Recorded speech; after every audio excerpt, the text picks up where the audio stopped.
A friend of mine asked me this morning to kind of put out there on Facebook why I am who I am. Um, and what's funny is I started thinking about that, and the only thing I could think of is because of my earthly father and my God. Um, my mother played a part in that, but I mean, you know, as men, we look up to our fathers as our example. And I have a pretty good earthly father, but I got the best father anyone could ever ask for um, in the Lord. So, it's funny. The scripture that keeps coming to mind is in Matthew chapter 11, um, verse 28. At that time, Jesus said, "I praise you, Father, Lord of heaven and earth, because you have hidden these things from the wise and learned and revealed them to little children. Yes, Father, this is what you were pleased to do." And what that's saying is that those who are knowledgeable, those who know everything, are never going to get it. You almost have to have a childlike understanding to be able to, childlike faith we talk about, to be able to kind of get it. And the amazing thing is we always hear this saying that there's no rest for the weary, but actually Scripture goes against that. It says, "All things have been committed to me by my Father. No one knows the Son except the Father, and no one knows the Father except the Son, and those whom the Father chooses to reveal." This is where it gets deep, and this is where I relate. It says, "Come to me, all you who are weary and burdened." Check. "And I will give you rest. Take my yoke upon you and learn from me." And the thing is a yoke is what you put around an animal to be able to guide them in the direction you need them to go. So he says, "Take my yoke upon you and learn from me, for I am gentle and humble in heart, and you will find rest for your souls.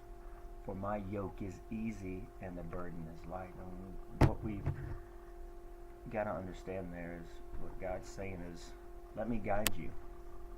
Let me take that pressure, all that off of you.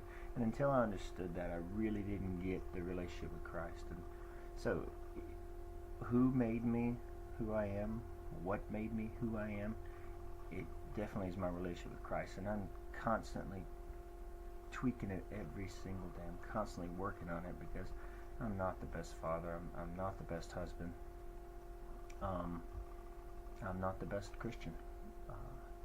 So I'm constantly working on it, constantly attempting to humble myself before God, which is hard to do because as humans, we want to get it.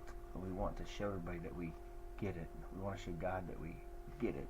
But the reality of it is, there's nothing that we can get that transcends God's understanding. So we always need to humble ourselves before Him because He's going to guide us to make the right decision, to impact our lives the best, because His will is for us all to succeed, not to fail.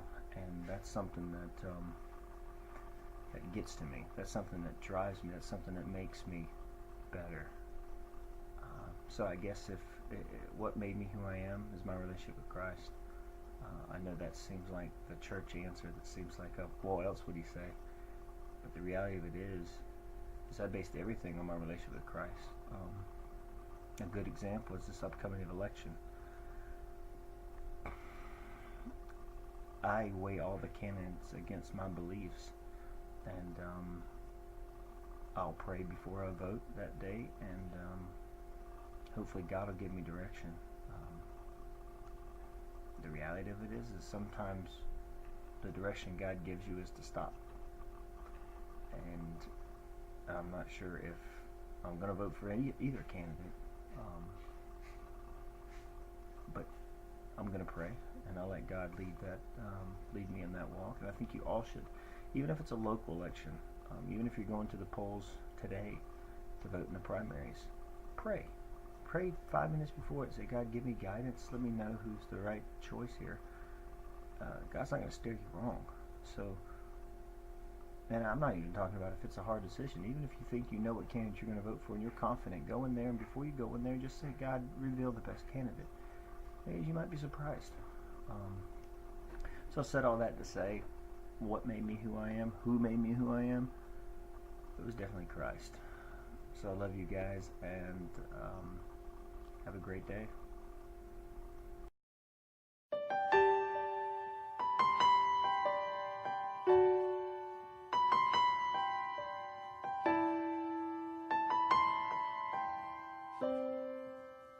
I don't understand your